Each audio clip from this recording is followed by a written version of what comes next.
7 days అయిపోయాయి. డైరెక్ట్గా ప్రెసిడెంటే చెప్పారు 3 to 4 వీక్స్ ఈ యుద్ధం ఉండే అవకాశం ఉందని. అప్పుడు కూడా ఇరాన్ తలగ్గకపోతే అప్పుడేం జరుగుతుంది? ఇరాన్తో అణుయుద్ధం తప్పదా? అసలు అక్కడ ఏం జరుగుతోంది? ఇరాన్లో అణ్వాయుధాలు ఉన్నాయా?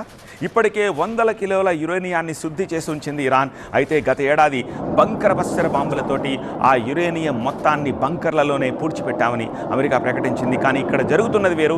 ఇరాన్ కొత్త అణు కేంద్రాన్ని ఇష్ఫహాన్ దగ్గరి కొండల్లో నిర్మించినట్టుగా తెలుస్తోంది. అసలు ఇరాన్లో ఏం జరుగుతోంది? మిడిల్ ఈస్ట్లో అణు విస్ఫోటన ఆందోళన కలిగిస్తోంది. ఇరాన్ అణు కేంద్రాలపై అమెరికా గురిపెట్టింది. అణు కేంద్రాలపై బంకర్ బస్టర్ బాంబులు జారవిడవాలని ప్లాన్ చేస్తుంది. అయితే భారీగా రేడియేషన్ విడుదలయ్యే ప్రమాదం ఉందని చెప్పేసి అనుకుంటున్నారు.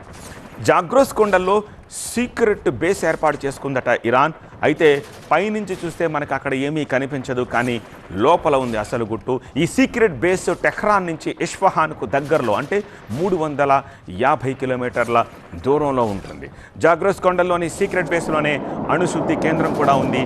ఇప్పటికే 440 కేజీల అణు పదార్థం అక్కడ శుద్ధి చేసి దాచి ఉంచినట్టుగా తెలుస్తోంది. 3 గేట్ల గల ఈ కొత్త అణుశుద్ధి కేంద్రాన్ని పగడ్బందీగా కట్టారు.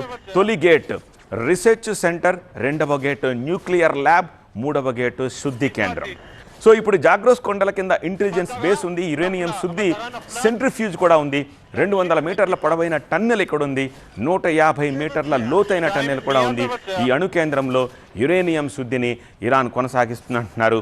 బంకర్ బస్టర్ బాంబు వేసినా సరే ప్రయోగం విఫలమవుతుంది, ఎందుకంటే ఇది అంత లోతులో ఉంటుంది అని అంటున్నారు. ఇరాన్ అణు శాస్త్రవేత్తలంతా కూడా ఇక్కడ దీన్ని చాలా పగడ్బందీగా నిర్మించారంటున్నారు.